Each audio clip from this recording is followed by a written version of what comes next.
This was the moment that I arrived in Spain, so keep on watching if you'd like to see the vlog. I'm now in Madrid.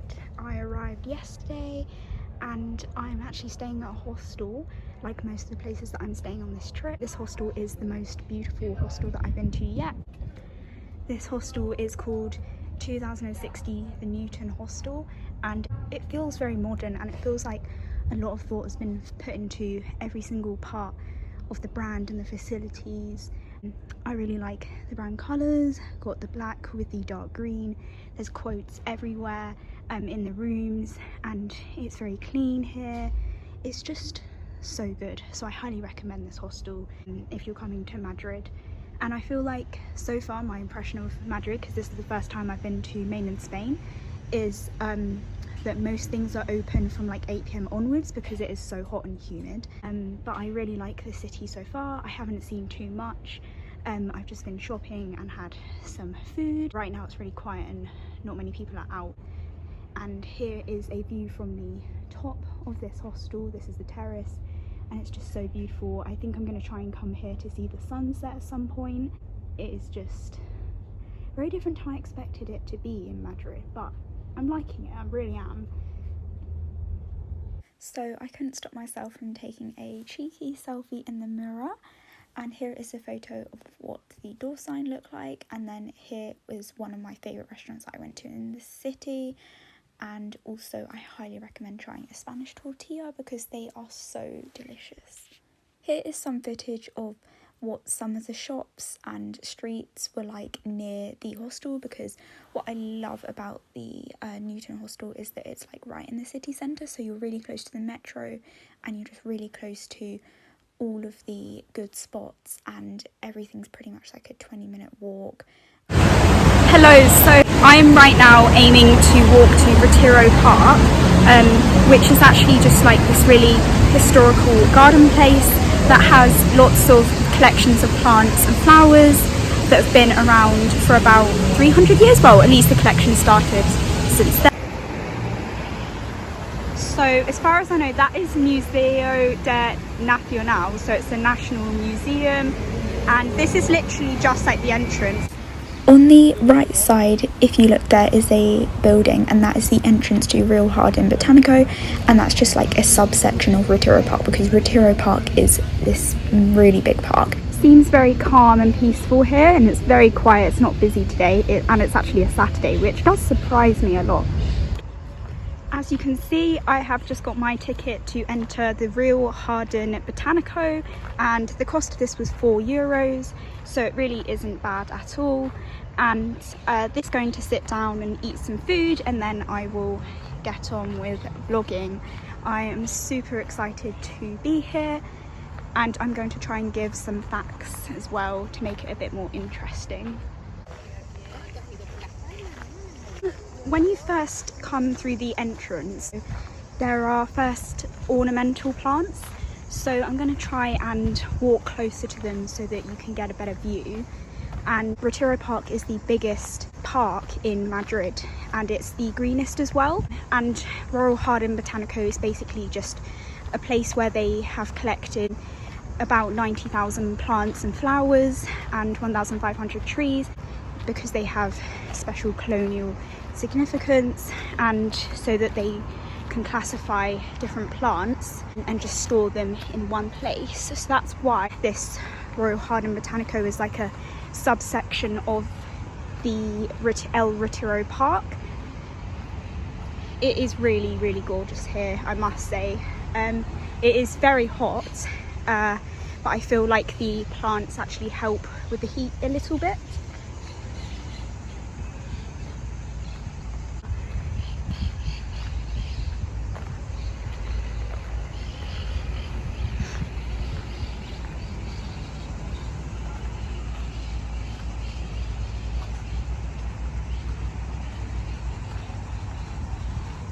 Over here we have got some dahlias. So this one is the Dahlia barbarossa.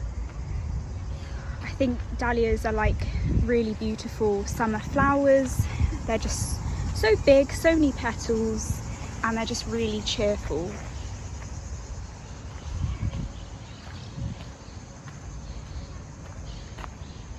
This is a huge dahlia. It's called the Dahlia Kelvin Floodlight.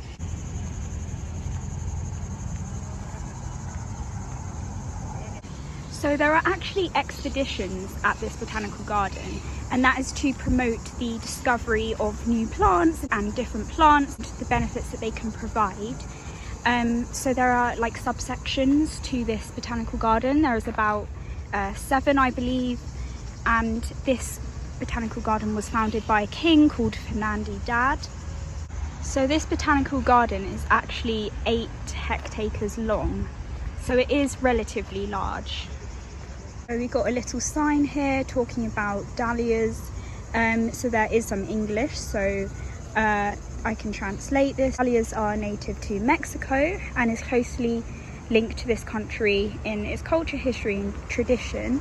This genus groups about 30 species and 20,000 varieties. They're used as ornamental plants because of the beauty of its flowers. Got these huge long trees. I really like these kind of trees. Really provides a big impact. And over there I can see a statue. That could perhaps be the king who founded this garden. I'm not exactly sure. And then we've got more dahlias, ornamental plants. And here, this looks like an azalea actually, but I'm not exactly sure because there isn't a sign. Very, very pretty. You can see a, oh yes, I think I can get closer to that statue and perhaps, oh okay, I have to go around. It's like a maze here. Here is the map that you get when you come to the entrance of this botanical garden, and I do think that although it does say on the map, you know, it's very like clear with the like ornamentalis section and all the like rosa laudata section, I feel like it's actually a little bit harder to like work out where it all is, because it kind of, all the flowers just kind of merge into one, like you can roughly guess. Like now I feel like I am in the Collection Ethnobotanica, but I think it would just be a little bit easier if there was like a sign like matching, like coordinating with the map.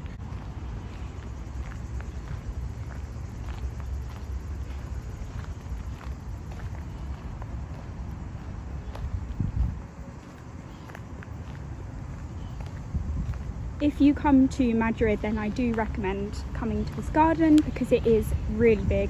You could honestly just spend a whole day here, which is exactly what I am doing. I just love going to botanical gardens, not only because it's very peaceful, but because you do always come back learning something. And I think plants are so important. I honestly think they're like the backbone of life, and I just really like them and I get inspired by them. I'm not exactly sure what is over there. I'm thinking I'm coming to the rosa laudata section. It's just I can't quite see any roses yet.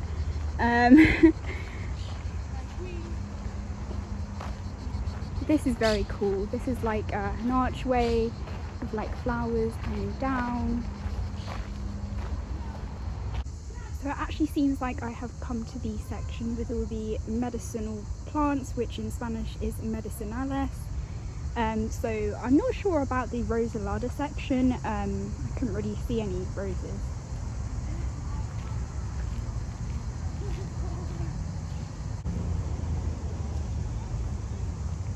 Sounds so good.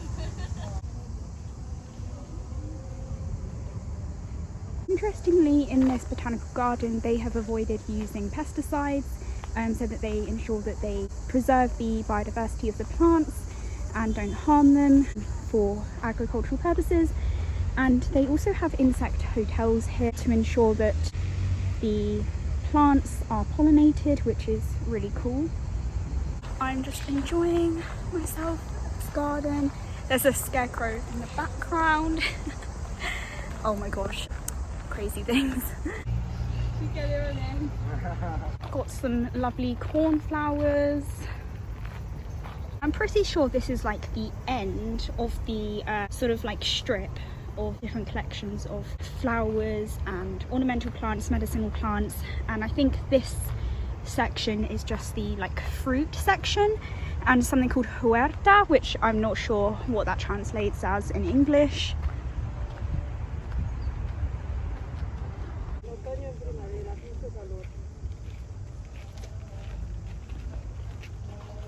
I'm just in this section with like all the evergreen plants. I'm not too sure because on the map it's just the orange section, and I don't exactly know what the significance of the orange section is.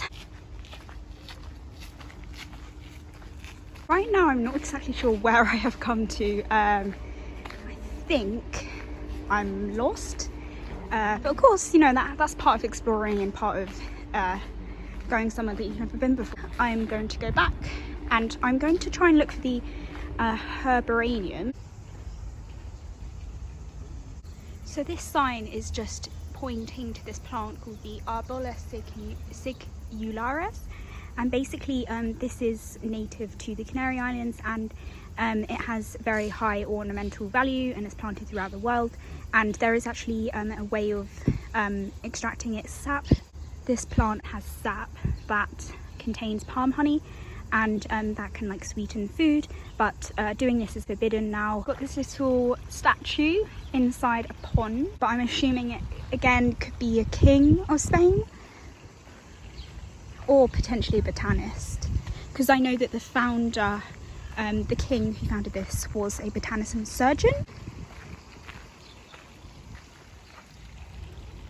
It is a little hard for me to know which sections are which because it is in Spanish. I feel like this is something to do with the terrace, the orange section. I'm really not sure.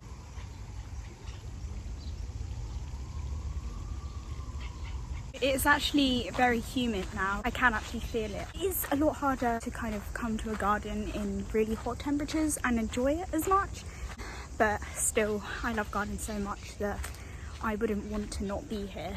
I would have spent more time exploring real hard in Botanico, but it really just was too hot, and I had travelled to the garden on my own and I just wasn't really feeling up for staying there longer, and we happened to meet someone from Spain who's also travelling on her own, and we like had a cold drink together, and then we decided to go to Retiro Park, and we wanted to originally get a boat on the lake there, but then it turns out it was too hot and I don't think people were allowed to hire the boats, so we ended up just like going behind and like sitting down.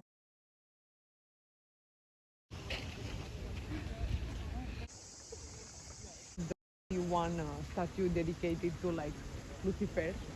Oh yeah. So, Fountain of the Fallen Angel. So me and the friend that I met decided to go back to our hostels and just relax for a bit, and then we met again to go to the Arte Reina Sofia Museum. I feel like Madrid is quite an artistic place, and specifically in this museum I'd say that there was quite a few controversial things, and just like some very interesting like historical and cultural like art here, so if you're into that kind of thing then I would recommend visiting.